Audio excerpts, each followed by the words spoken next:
Hello. Hello. Y'all may remain standing. Caroline say that every weekend. I just wanted to say it. For y'all that don't know, I'm Bradley White. I was born April the 9th, 1989. By the way, it's only a couple of months away. For those that would like to buy me gifts, get with me after this. I'll give you the address. I was born to an alcoholic father and a mother who had the heart the size of Texas. When I came into the world, my parents had already had my older brother, who is 4 years older than me. 4 years after that, 4 years after I was born, my mother gave birth to my little brother. Not long after he was born, my parents got divorced. I didn't understand at the time, I just knew that my father wasn't with us anymore. Years later, I found out the reason for the divorce. My father had been cheating on my mother the whole time that they were together. I guess you could say he was living a double life. He had my older sister with another woman that's about a year older than my brother. After this, my father cheated on my mother again and had my twin sisters a month before my little brother was born. Once I found this out, it caused me to build a huge resentment and hatred toward my father. Some of this I still hold on to today, but I'm trying to work through it. When I was around 5 or 6, God was working in mine and my family's life and put one of the greatest men I've ever met in my life, the man who is now my stepfather. The relationship we have today hasn't been the way, the relationship we have today hasn't always been the way it is. We have bumped heads more times than I can count. My older brother and I were mean to him and didn't listen to anything he said. Pretty much we tried to get him to leave. I'm sure you have seen the movies where kids try to get rid of the step-parent. It was something like that at our house. But no matter what we did, we couldn't get rid of this guy. And he continued to love my mother and my brothers and myself, and has always been there for us and will always be there. Kind of like the way our Lord and Savior loves us no matter what we do. I was told about God and Jesus at a very young age and really didn't understand anything I was told. One of the first stories I was told was how God told this guy to build a really big boat and put his family and some animals on it so that he could destroy the earth by a flood. After hearing that, I decided I didn't want much to do with this dude. So I stayed away from church, but I always believed that there was a God. There just had to be. Nothing else explained how everything on this earth was made. I'm starting to get older. I'm about 11 or 12. My mother's working 2 jobs and my stepdad works nights to make sure we have all the things that we need. But I'm not seeing my parents much at all. This caused me to feel a handful of emotions such as anger, frustration, and all different other ones.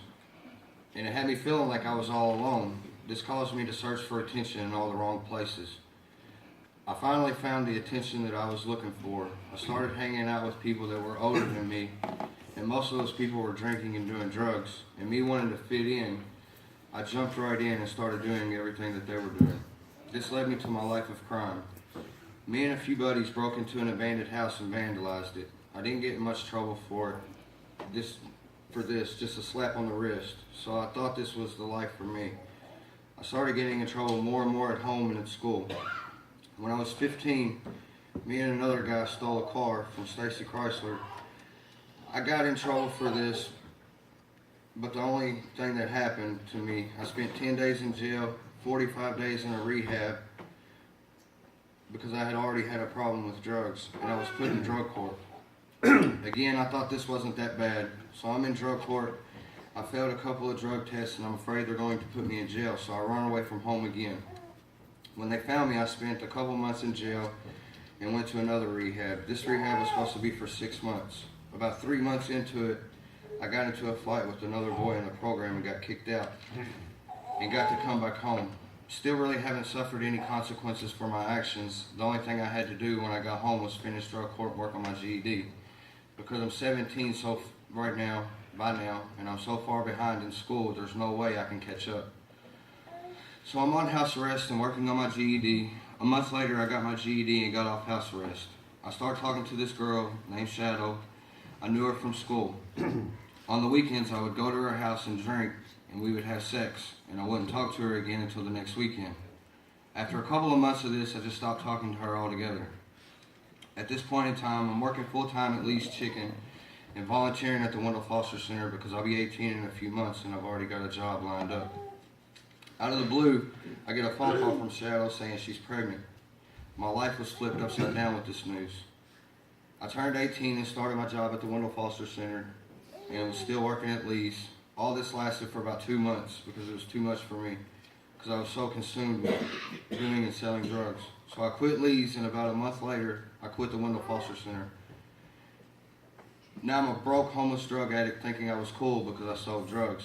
A month or so later, Cadence was born. For a couple of months, I'm staying wherever someone would let me stay. So me being as smart as I think I am, I get the idea to use my daughter as a pawn to have somewhere to stay. Knowing that her mother loves me, I asked if I can stay at her house, and of course she told me yes. So I'm living with my daughter and her mom. Everything seems to be going all good, but my drug habit, it's getting worse and worse every day. And it got to the point where I'd done things and said things I would never do. Me and Shadow got into a fight one day and I pushed her. I was immediately filled with this sense of power once I put my hands on her. And it's sad to say that wasn't the last time I put my hands on her at all. I'm not proud of any of this, but I have beat her like she was a man before. I couldn't tell you how many black eyes she has packed because of me, or why she even stayed with me. The only answer I can come up with is God put her in my life for a reason. A couple years down the road, I've been in and out of jail for beating Shadow up in different kinds of drug charges. I got my first felony charge and went to jail for a little bit, but got right out about a month later. All I really had to do was see a probation officer. No big deal. I'm still on drugs and things aren't looking up, but God's seen it fit to give Shadow and myself another child.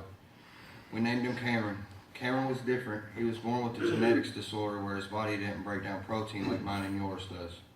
He spent about 2 months of his life in the hospital after he was born. This should have made me turn my life around, but it did the complete opposite. I finally could justify the reason why I was getting high. I had a son that had a lot of problems. The doctor gave him about 6 months to live. It was always poor, poor me. Anything I could tell someone to get me higher, give me what I wanted. Me, Shadow, and both kids are living with Shadow's mom at this time. Me and Shadow get into another fight, and I hit her once again and got kicked out. I'm homeless once again, sleeping in Shadow's truck, and the nights that it's really, really cold, I would stay at the shelter. This went on for a few months until I got high one night and thought it would be a good idea to break into cars and steal stuff. I ended up going to jail once again. This time it was more than just a slap on the wrist. It was more like a punch in the mouth. Cadence was 3, Cameron was 5, and Shadow was 4 months pregnant with Caden. I went to court and got violated on the probation that they had given me and was sentenced to 5 years in prison. I ended up doing 26 months this time. Within this 26 months, I missed out on more things than I think I'll ever realize. Christmases, birthdays, all of that. My older brother got married in this time, but that's not the worst of it. Cameron was in and out of the hospital the whole time I was gone. He had 2 strokes and countless seizures. But what hurt me the most, he had a liver transplant and his father wasn't able to be there for him when he needed me the most. I still haven't been able to forgive myself for that. And one of the hardest things I've ever had to do was talk to my kids through the glass and see the look on their faces when they couldn't understand why Daddy can't hold them or touch them. I didn't get to physically touch Caden until he was almost a year old. I finally got to come home April of 2012. Cadence was 5, Cameron was 3, and Caden was 2. I moved in with my mom because me and Shadow had split up while I was incarcerated. But the day I came home, Shadow let me have the kids. It was like I never went away. Cadence and Cameron remembered who I was, and the relationship I had with Caden, you would have thought I had been there his whole life. I had been out for about 2 months, working and doing what I was supposed to be doing. Me and Shadow were talking more and more and decided we're going to work things out and get back together. Everything went good for about 2 months. Then Cameron's liver started to shut down, so we had to go to Pittsburgh where he got the transplant. I finally got to be there for my son. We were up there for about a week. Me and Shadow get into a fight. I left the hospital and went to the bar and had a few drinks. Then went back to where we were staying. Shadow was there. We started fighting again, so I went back to the bar and sat there for about 2 hours and continued to drink. I went back to the Ronald McDonald house looking for a reason to fight with Shadow, but she wasn't there when I got back.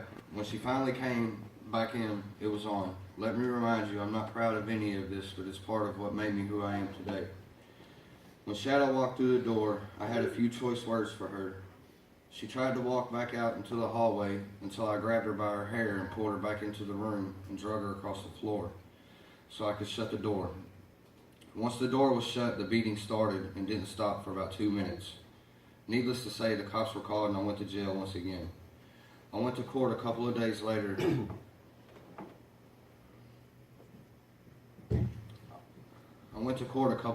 And seen the damage that I had caused. Both eyes were black, both lips were busted, and different marks were all over her face. I couldn't believe that I had done all that.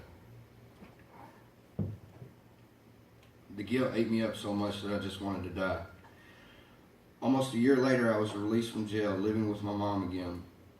Getting the kids on the weekend, but it was different this time. It was like they didn't trust me. They didn't want much to do with me, and I don't blame them. I wouldn't want much to do with someone that was in and out of my life the way I was theirs.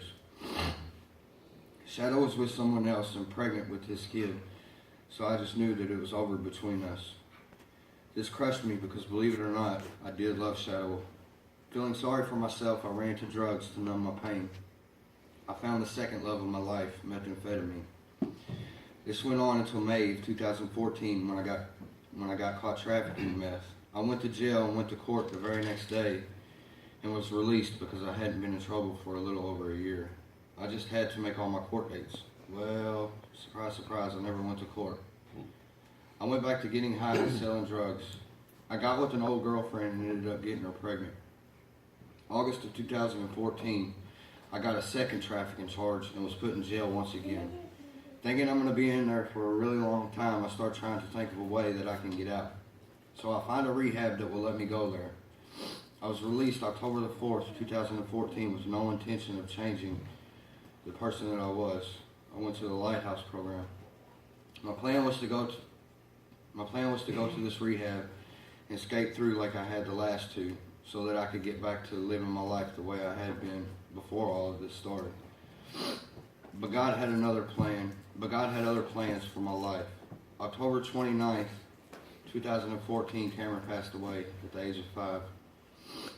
When my mother told me, I dropped to my knees and prayed to God. I wanted nothing to do. When my mother told me, I dropped to my knees and prayed to the God I wanted nothing to do with for all those years. That day it became very clear to me why I needed Jesus in my life and just what he could and would do in my life if only I would let him. As bad as it sounds, I honestly believe that God took Cameron's life to save mine. Had it not been for the death of my son, I don't know that I would have ever found Christ or even looked for him for that matter. But since I've been saved, or since I have accepted Christ in my life, it's completely different. Since I have allowed him to work in my life, I can't count the blessings he has given me. He has brought Shadow back into my life, and most days we're happily married. My children are starting to trust me again and want something to do with me. All the relationships I sabotaged, God has mended. People actually want me around now. Well, as far as I know.